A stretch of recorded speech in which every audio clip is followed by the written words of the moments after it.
1. You will hear a woman calling an animal park to inquire about a job. First, you have some time to look at questions 1 to 5.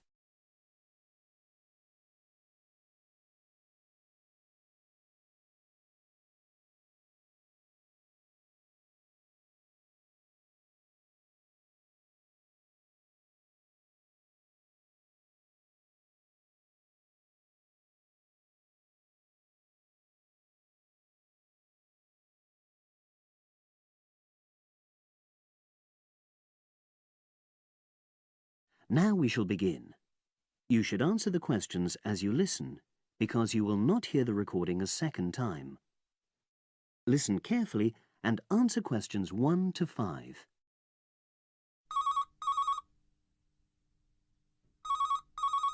Bender's Animal Park, hello. Oh, hello. I'm ringing to ask whether you have any jobs available. What sort of work are you looking for? Is that permanent or part-time or... Actually, I'm just looking for temporary work. I'm a student. Oh, right. I'll just get a form and ask you a few questions. Then I'll pass your application on to our recruitment section. Is that okay? Fine, thank you. So, starting with your name. It's Jane Lammerton. Is that Lammerton?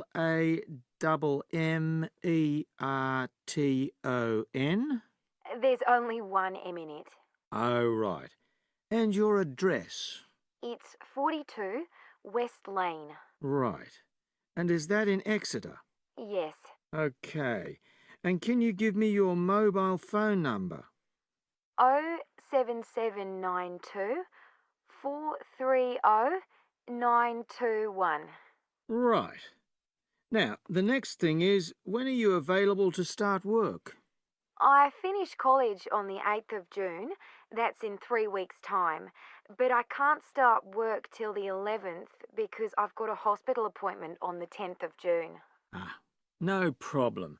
Now, I need to ask you a few questions about the type of job that might be suitable. Do you have any particular kind of work in mind? It doesn't necessarily mean that you will get work in the field that you want, but I can record your preferences. Well, I'd do anything. And I have worked as an assistant animal keeper before, when I was still at school. But I'm studying at a catering college now, and I'd really like to get some experience as an assistant cook if possible. Right. So that's your first choice. Have you done that kind of job before? No, but I've helped my aunt sometimes. She runs a cafe in Exeter. Would you say you've got any relevant skills then? Well, I'm used to using the kind of equipment you usually find in a kitchen. Before you hear the rest of the conversation, you have some time to look at questions 6 to 10.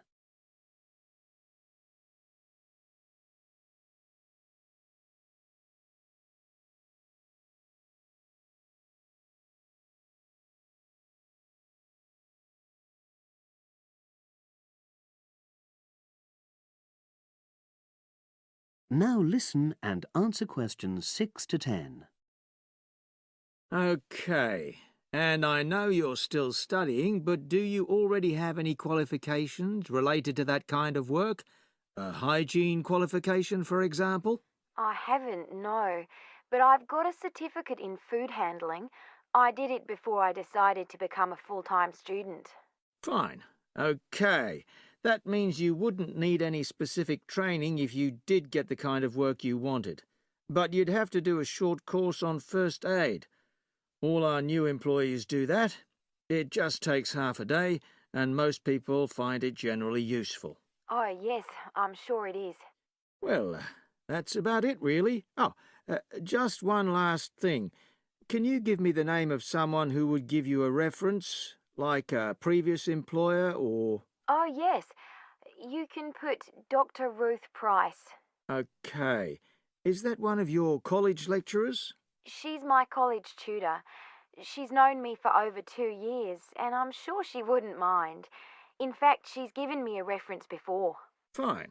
We'd probably contact her by phone. Do you happen to know her number? I've got it on my phone, yes. It's 0208 685 114. That's a landline. Good. Well, as I say, I can't promise anything, but I'll pass your application on, and you should hear in a few days. Is there anything else? Just one thing. I suffer from a particular type of colour blindness, and sometimes employers have to make special arrangements for that. Okay, I'll make a note of that. It won't be good that you've made us aware of it. You can provide us with more details if you're offered a job. Okay. Thanks very much. Bye. Bye. That is the end of part 1. You now have half a minute to check your answers.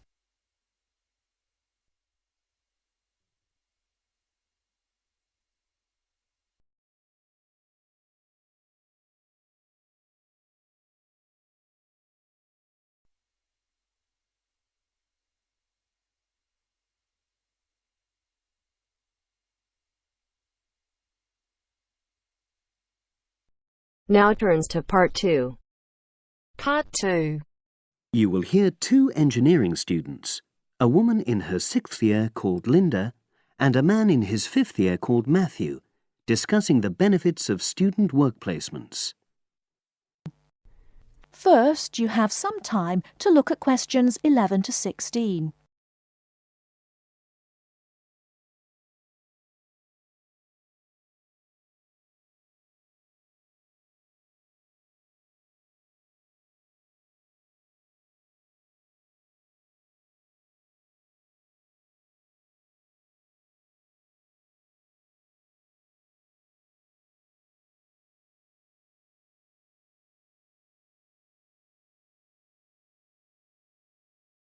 Now, listen carefully and answer questions 11 to 16.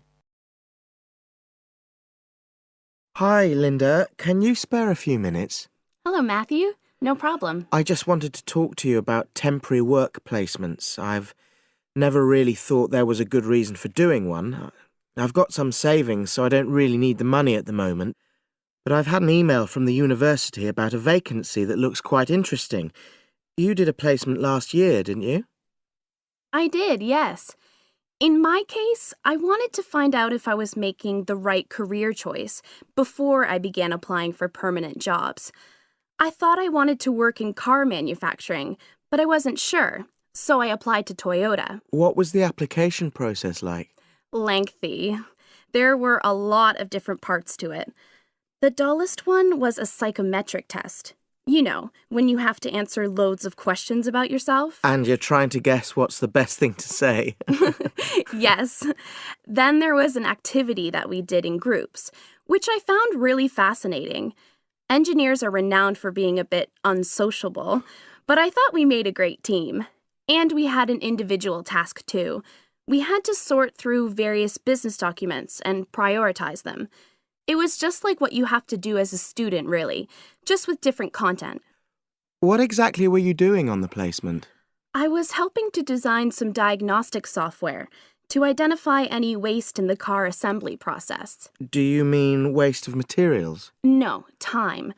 Anything that can speed the process up helps to cut costs. How did the work placement compare to being a student? Was it hard work? Yes, it was. I'd had full-time work before. I've done various unskilled jobs during university holidays, and some of those involve long hours.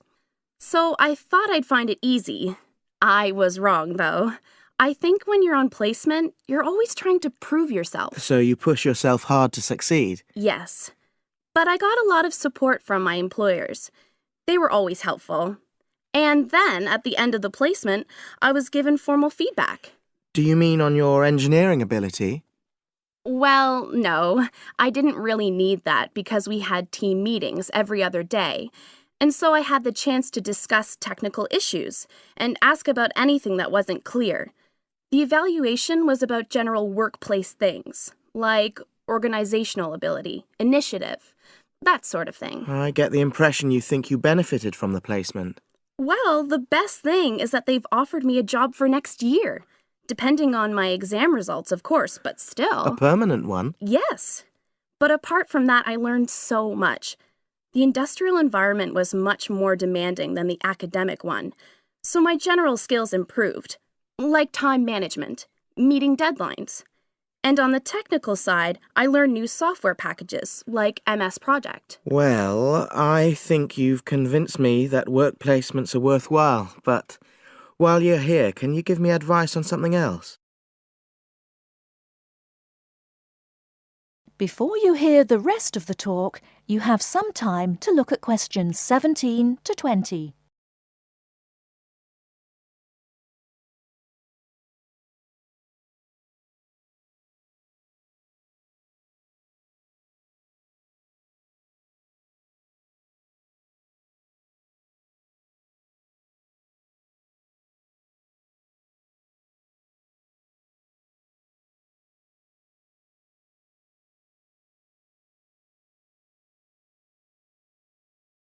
Now listen and answer questions 17 to 20. I'm about to make a start on the engineering materials module, and I've got a book list here. Can you have a quick look and tell me what you would recommend? That's if you can remember. Let's see. I do remember some of them. Yes, this one, The Science of Materials. I found the subject quite hard generally, but this book is very accessible, so it suited me. It doesn't cover everything, though. What about this one then, Materials Engineering? Oh, yes. I do remember that. But it's a bit out of date now, isn't it? Unless it's a new edition. I don't think so. But what I liked about it were the pictures. They really helped to understand the descriptions. It's useful just from that point of view. Let's see, what else? Oh, yes, that one there, Engineering Basics. I think out of all these, that's got the widest coverage. But I've looked at the contents page and it hardly mentions nanotechnology. Yes, you're right. The evolution of materials does, though. It's a recent publication, so it covers all the latest developments. It's a bit thin on the 1960s, though, and that decade was quite important. Well, it sounds as if they all complement each other in some ways. I don't suppose you can lend me... That is the end of part 2. You now have half a minute to check your answers.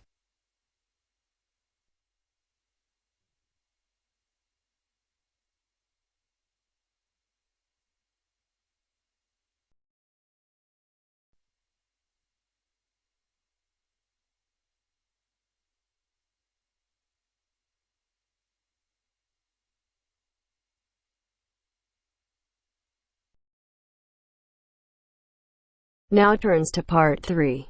Part 3. You will hear a conversation between Wolfgang and his new friend Mary, who has already been at the college for a few months. In the first part of the conversation, they're talking about a social activity program at college. First, you have some time to look at questions 21 to 26.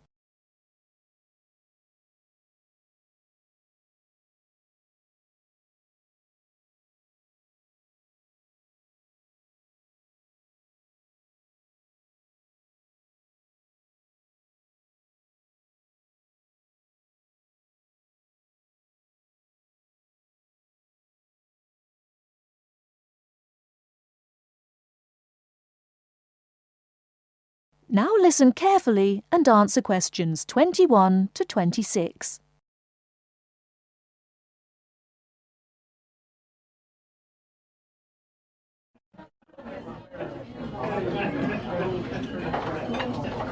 Hi, Wolfgang. Ah, Mary, how are you? Oh, fine. How's it going? Have you just had a class? Yes, I just finished my listening class. It was a little bit difficult. Yeah. It's always difficult when you first arrive somewhere. I found it quite hard when I first arrived. But you know what really made a difference? Was going on these social activities that the college arranges for you. It gives you a chance to practice your English, and I've heard that the college is pretty good about organising those kinds of things. How do I find out about it? Well, I've just picked up a schedule today. Let's have a look at it. Here it is. What is it? A schedule for this week or? Yeah, let's have a look. Okay, yeah. Maybe we can do some things together, in fact. Yeah, that would be great. So... Let's see. What are they doing tonight? Monday night? Well, they've got singing with guitar. So I went to this last week. Oh, really? Yes, it's quite good fun. Is it pretty good? Yeah. What do they do? Do they have a concert or? They teach you, modern and traditional songs. Well, I'm not much of a singer, but, Oh, come on. You should go. It's really good fun. Well, I suppose it'd be a good way to practice my English. Yeah, 'cause you learn kind of British folk songs and things. It's really interesting. Oh, but look at that. That starts at 8. But I notice at 9 o'clock there's a late night coach to Cambridge for a film. I think I'd want to go to try that. What time does this singing thing finish? Do you know? Oh, well, usually it kind of lasts about 2 hours. But I mean, we can always leave earlier. They don't mind. Oh, okay. So we can do both then? Yeah, so... Right. So that's at 9 o'clock. Yeah. What movie is it? Let me see. Oh, it's Rocky. Have you seen it? Rocky? Oh, that's the one with Richard Dreyfuss, isn't it? Richard Dreyfuss? No, it's Sylvester Stallone. Oh, yes, I remember now. American movie. Yes, I haven't seen that. I want to see that. Good, let's go to that. All right. Oh, okay. Oh, did you see on Tuesday that there's a tennis tournament? Tennis? What time is that? Well, that's at 4 o'clock in the afternoon. Where is it? Is it on campus or...? No. It's at Wembley, so that's in London. Oh, so it's pretty far away then. What time will it be coming back? The coach gets back at midnight. Oh, midnight. Well, tell you what, I think maybe I'd better cancel on that because I've got a class Wednesday morning, and I'm afraid at about 8:30, I'm afraid if I came back that late, I probably would, I'd be very tired in class, and actually I'm more into football myself anyway. Oh, football?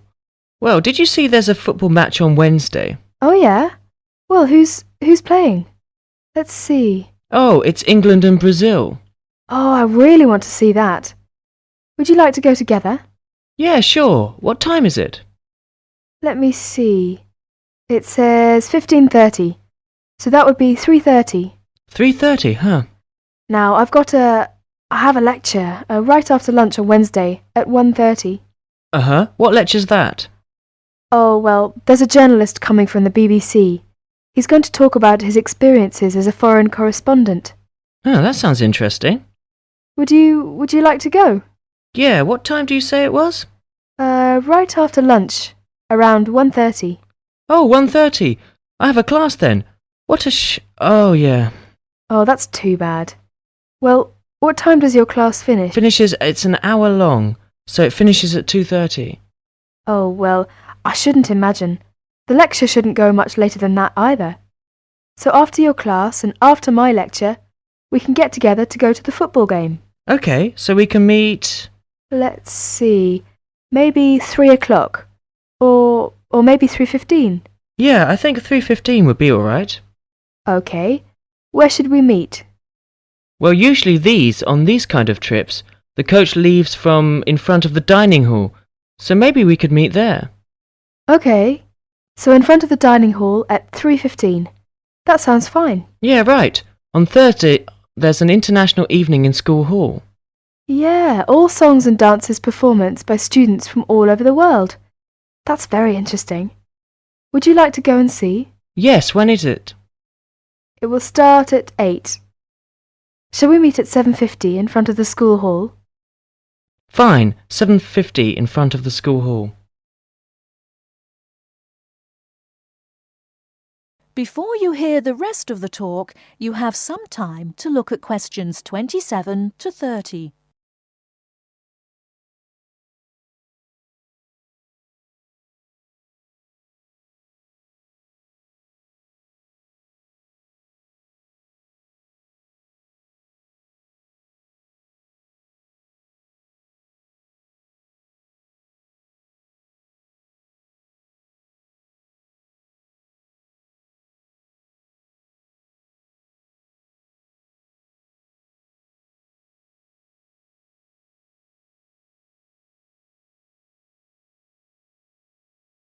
Now listen and answer questions 27 to 30. Oh, and another thing I definitely want to do this weekend is to go and see. They're going to have a trip to Stratford on Avon. I think it's on. Let me see. What day is that?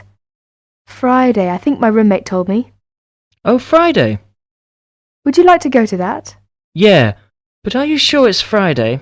I thought that's what he said, but I might have been mistaken. Well, usually these things are on weekends. Right. Let's see here. Oh, you're right, yeah, Saturday morning, 8:30. Aha. Right, Friday's the disco. Oh, disco. Yeah.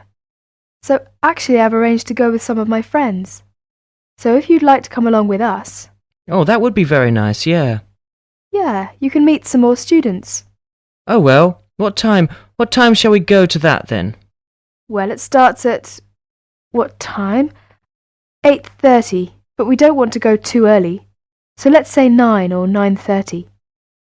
Let's say 9:30. Okay, yeah, we can meet there, but we'd better not stay too late because the Stratford thing is, pretty early in the morning. The bus will be leaving at 8:30. Oh, yeah, right.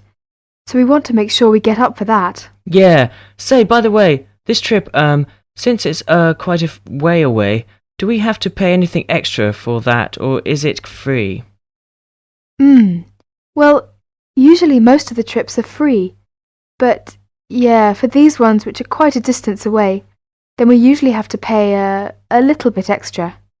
Is it a lot, or...?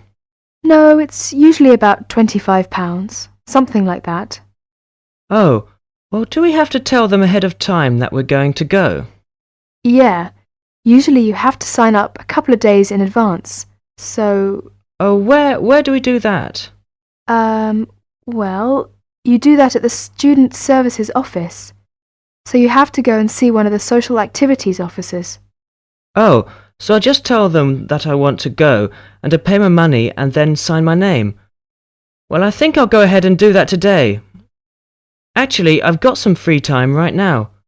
Do you know where I go to do that? Yeah. It's the Student Services office. It's just across the road from here. Oh, okay. Well, across the kind of... You mean the green building over there? Yeah. So it's on the second floor. Oh, okay. Well, tell you what, are you going to the Shakespeare thing? Yeah, sure. Would you like me to go ahead and sign you up as well?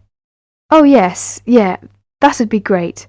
But, well, I haven't got any money on me at the moment. Oh, don't worry about the money, that's fine. You can pay me back this evening. I'll go and sign us now, and then when I meet you tonight at the singing, you can, give me the money then. Oh, well, if you are sure, that'd be great. No, it's no problem. Okay. Oh, is that the time? I'd better go. I've got a class. I'll be late. Okay, sorry. I'll see you later then. All right, see you tonight. Bye. Bye. That is the end of part 3. You now have half a minute to check your answers.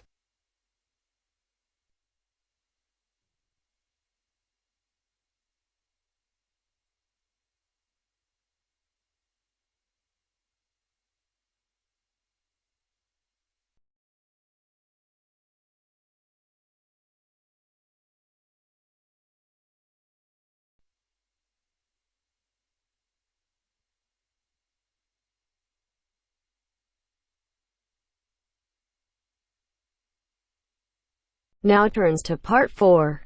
Part 4. You're going to listen to a talk about tea in the UK. First, you have some time to look at questions 31 to 40.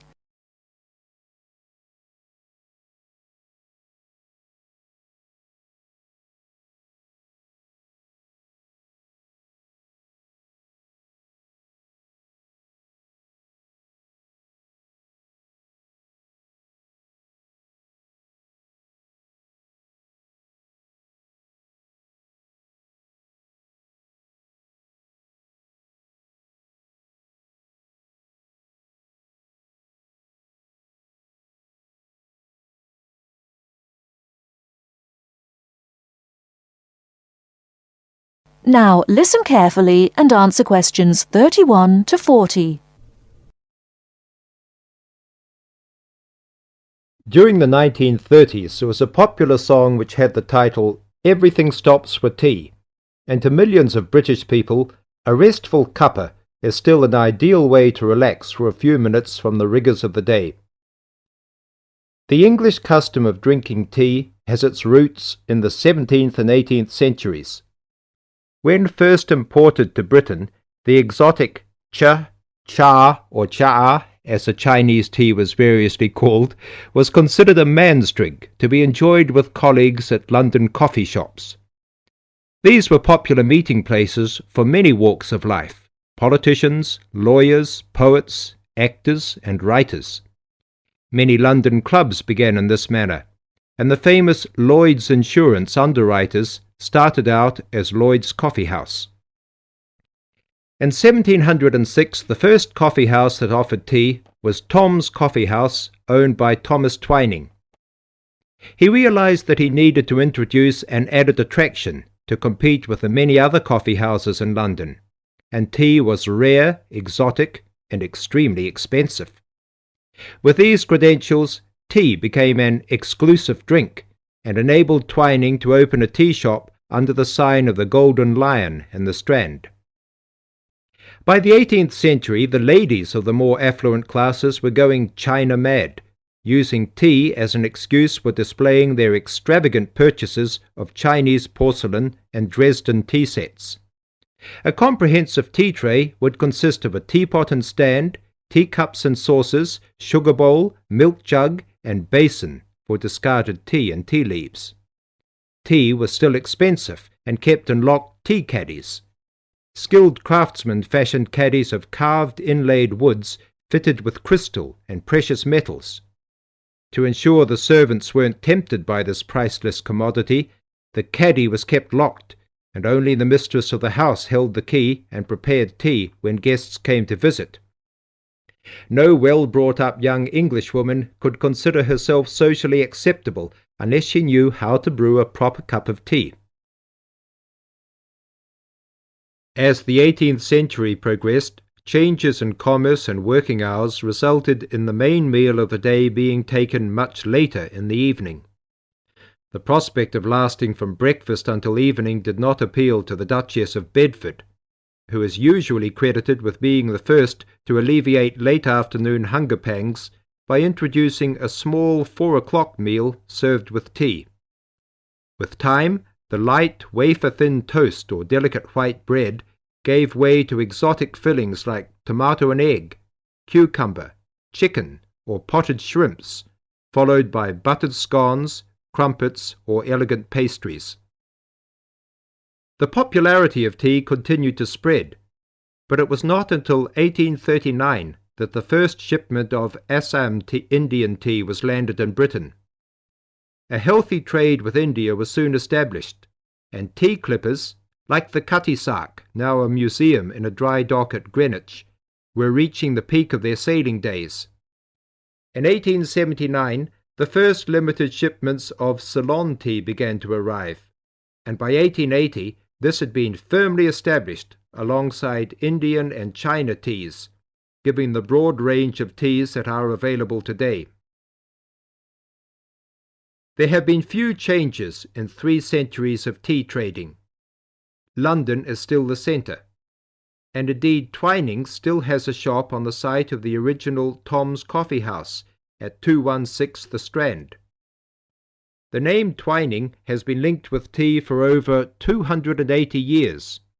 Indeed, it was Richard Twining, in his capacity as chairman of the dealers of tea, who in 1784 persuaded Prime Minister William Pitt to reduce the high tax on tea, making the beverage more accessible to the general public. That is the end of part 4. You now have half a minute to check your answers.